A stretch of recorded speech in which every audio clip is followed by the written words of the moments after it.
Diriwayatkan oleh Imam Ahmad bin Hanbal dalam musnadnya bahwa ada seorang laki-laki yang bernama Nuaiman.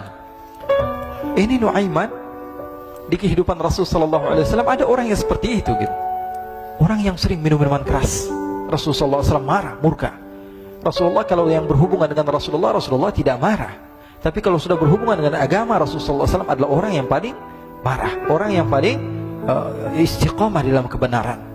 Maka Rasulullah panggil Nuaiman, apa yang kau lakukan? Dia katakan, aku minum minuman keras ya Rasulullah. Rasulullah cambuk dia. Kemudian dia bertobat kepada Allah. Kemudian ketahuan lagi minum.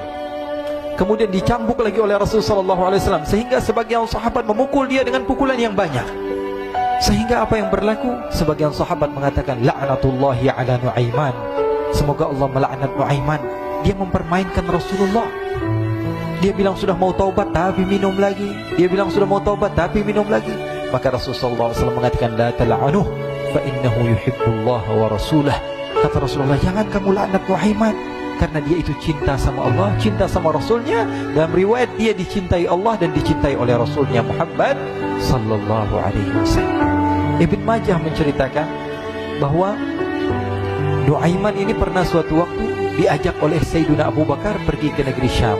Negeri Syam itu di mana? Seperti yang diceritakan tadi, antara daerah Suriah, Lebanon, Yordania, kemudian Palestina. Daerah seperti itu.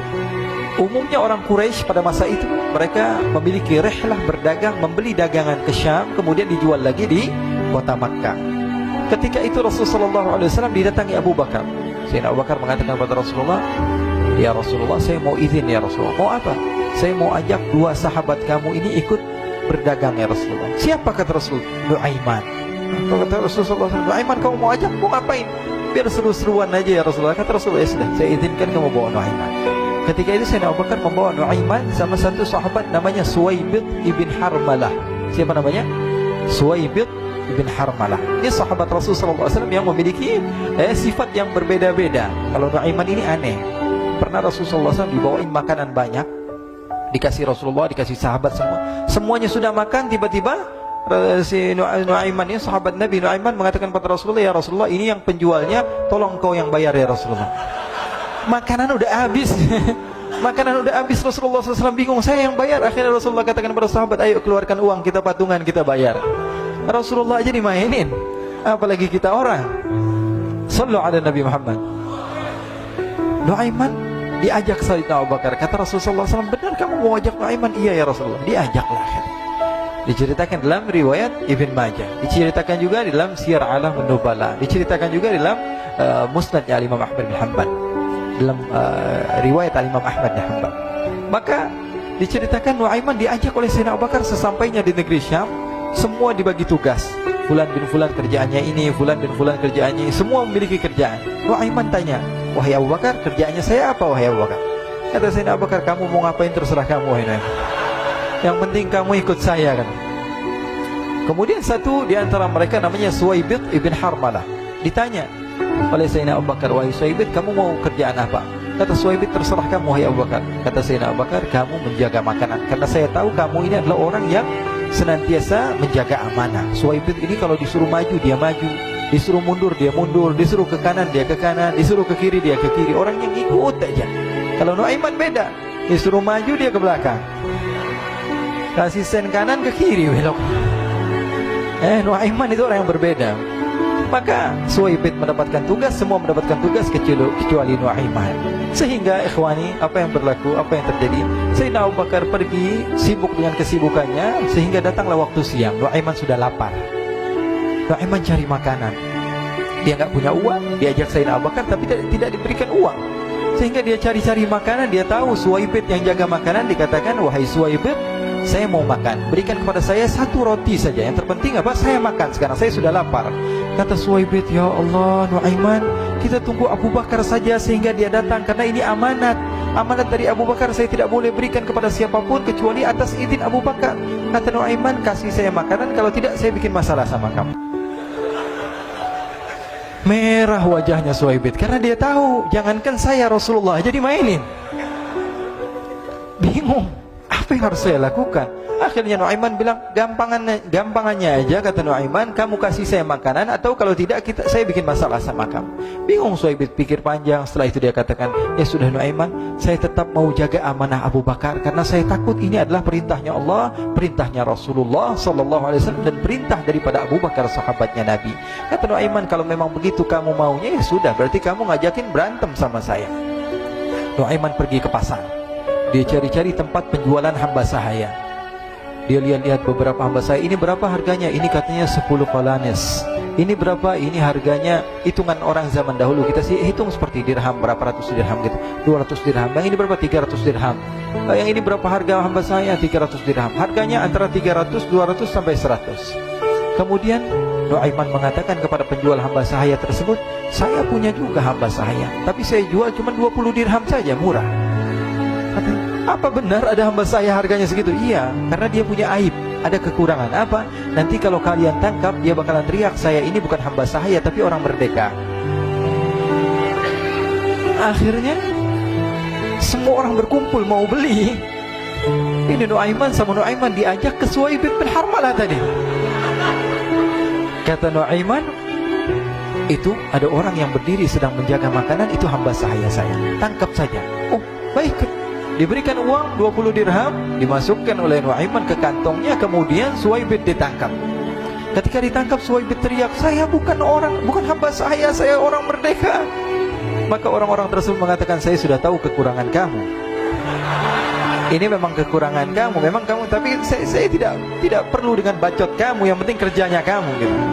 Ya kan hamba saya untuk apa? Untuk kerja. Mau dia ngomong apa, mau ngomel, terserah, yang penting dia mau kerja. Akhirnya ditangkaplah Suhaib dan dijual di pasar. Nuaiman punya uang banyak ini. Dia beli makanan, dia beli minuman, dia beli hadiah buat Rasulullah. Dia beli macam-macam di negeri Syam ini. Waktu itu adalah superpower, adidaya Romawi. Pada masa itu semua barang mahal, tapi Nuaiman banyak uangnya. Dia belanja ini, belanja itu, sehingga Sayyidina Abu Bakar pun pulang. Ketika Sayyidina Abu Bakar pulang, Sayyidina Abu Bakar cari, mana ini Suhaib? Kita semua sudah lapar. Kata Nuaiman dengan mudahnya dia mengatakan, sudah saya jual wahai Abu Bakar. Maka Sayyidina Abu Bakar bertanya, apa yang kau lakukan wahai Nuaiman? Diceritakan oleh Nuaiman dengan jujur. Nuaiman ini orangnya apa adanya, tapi nyusahin. Saya jual. Akhirnya dibawa oleh Nuaiman, Sayyidina Abu Bakar pergi ke mana?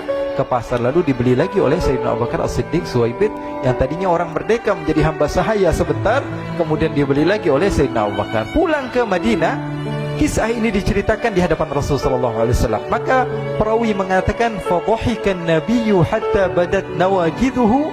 Ketika diceritakan kisah Nuaiman tersebut dengan Suhaib, Rasulullah tertawa sejadi-jadinya, sehingga gigi geraham Rasulullah SAW nampak di wajah mata para sahabat. Sehingga perawi lain mengatakan, 1 tahun berlalu Rasulullah, setiap ada tamu yang datang pada Rasulullah akan ceritakan kisah Nuaiman menjual Suhaib tersebut.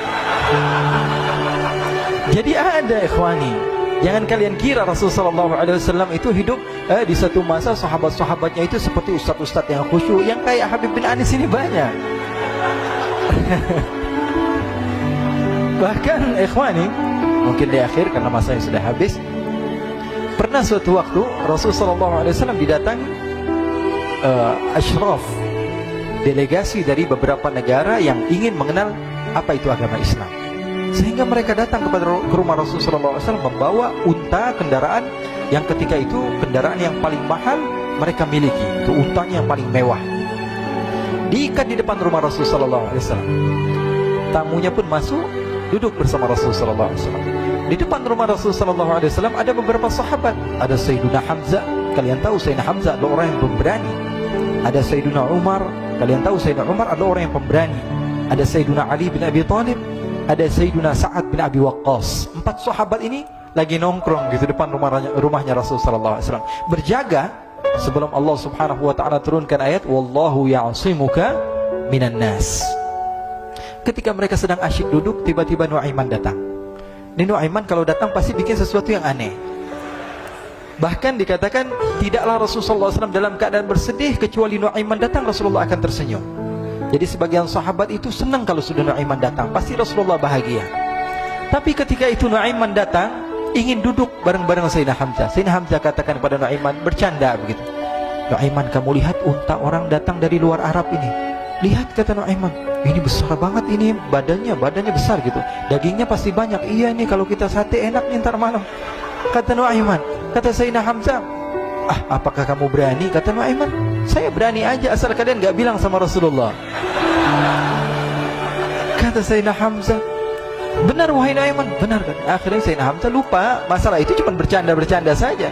Sayyidina Hamzah lagi asik sama Sayyidina Umar, Sayyidina Ali. Tiba-tiba apa? Ternyata ketika dia melihat unta tersebut sudah pisah antara kepala sama badannya. Nuaiman mengatakan, wahai Hamzah, ini unta saya sudah potong, saya mau pergi sebentar. Kalau Rasulullah cari saya, tolong jangan beritahu di mana saya. Nanti kalau keadaan sudah aman, mari kita nyate bareng-bareng. Ini ada yang seperti itu di zaman Rasulullah SAW. Maka dia pun berlari dan berlari mencari satu tempat supaya Rasulullah SAW dia selamat daripada Rasulullah SAW. Sehingga Sayyidina Hamzah bingung, ini kalau Rasulullah keluar gimana? Ada Hamzah Asadullah, ada Ali bin Abi Thalib, ada Umar, gak bisa jaga kendaraannya, tamunya Rasulullah sallallahu alaihi wasallam. Akhirnya benar apa yang terjadi, ikhwani. Rasul sallallahu alaihi wasallam tamunya mau pulang. Ketika dia buka pintu tamu melihat apa? Untanya sudah begitu. Mereka teriak, "Wa naqatah, unta kami wahai Muhammad. Baru mau kenal Islam, unta kami, kendaraan kami sudah dibuang." Rasulullah SAW lihat Sayyidina Hamzah, lihat Sayyidina Ali. Mereka nggak bisa ngomong, mereka hanya bilang apa? Nuaiman ya Rasulullah.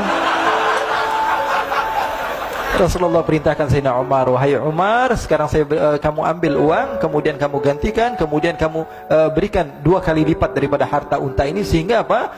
Agama Islam tidak didengar dengan sesuatu yang tidak baik di luar sana. Akhirnya diberikan harta, diberikan unta yang baru dan diberikan harta yang lebih untuk orang tersebut, sehingga orang tersebut tidak menjelek-jelekan agama Islam. Kata Rasulullah SAW, dan sekarang waktunya kita balas dendam sama Nuaiman. Nuaiman ternyata berlari tempat yang jauh sampai hampir keluar dari kota Madinah. Dia dapatkan seorang sahabat Nabi yang hadir juga dalam peperangan Badar, namanya Al-Miqdad bin Al-Aswad. Siapa namanya? Al-Miqdad bin Al-Aswad ketika itu sedang menggali sumur. Ketika sedang menggali sumur, Nuaiman datang. Nuaiman katakan kepada Miqdad, wahai Miqdad, wahai sahabat Rasul, kamu orang yang hadir dalam peperangan Badar, kamu adalah orang yang hebat. Dipuji-puji sama Nuaiman. Ada maunya ini. Akhirnya dia bilang, wahai Miqdad, tolong saya. Kenapa wahai Nuaiman, kamu ini kekasihnya Rasulullah, orang yang disayang sama Rasulullah. Kenapa? Saya ini sedang dikejar-kejar orang jahat. Tolong selamatkan saya pengen masuk ke dalam sumur, boleh atau tidak? Kata Miqdad, siapa yang mengejar kamu? Pokoknya saya dikejar sama orang-orang. Kamu mau atau tidak selamatkan saya?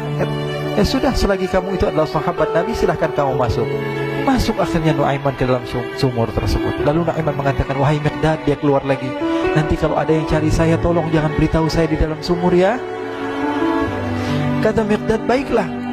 Kata Nuaiman, siapapun yang bertanya tentang saya, kamu tidak akan kasih tahu? Iya, kata. Walaupun Rasulullah yang tanya saya? Katanya, enggak mungkin Rasulullah datang ke tempat sejauh ini. Iya, walaupun Rasulullah. Akhirnya masuk Nuaiman. Setelah beberapa menit Rasulullah dan rombongan benar datang. Miqdad bingung ini. Ini kenapa Rasulullah datang ke RW kami ini? Ada apa ini Rasulullah sampai sejauh ini? Ditanya, ya Rasulullah, ada apa ya Rasulullah? Kata Rasulullah, saya cari Nuaiman. Di mana Nuaiman? Innalillah, kata Miqdad. Nggak dijawab ini Rasulullah. Kalau dijawab saya ingkar janji. Akhirnya apa dia katakan? Wahai Rasulullah, mata saya tidak memandang kepada Nuaiman, tapi tangannya nunjuk ke dalam sumur. Sahabat. Apa dia bilang? Mata saya tidak melihat kepada Nuaiman, tapi tangannya nunjuk ke sumur. Akhirnya dibuka sama Rasulullah, Nuaiman muncul. Kata Rasulullah, Nuaiman, kamu bikin malu saya, wahai Nuaiman. Ya Rasulullah, yang bersalah bukan saya, tapi orang yang mencari saya bersama kamu ya Rasulullah. Akhirnya Rasulullah nengok, siapa? Ternyata Nuaiman sudah lari kabur. Sallu ala Nabi Muhammad. Kisah-kisah seperti ini sebenarnya banyak sekali ya. Ini menunjukkan kepada kita bahwa kehidupan Rasulullah itu begitu indah. Rasulullah SAW, kalau kamu mau menjadi orang yang baik, contoh Rasulullah. Mau menjadi bapak yang baik, contoh Rasulullah. Mau menjadi pemimpin peperangan yang baik, Rasulullah. Mau menjadi murid yang terbaik, contoh Rasulullah. Bagaimana akhlak Rasulullah. Mau menjadi suami yang baik, contoh Rasulullah. Dalam segala hal, apapun itu, Rasulullah SAW adalah makhluk yang paling terbaik.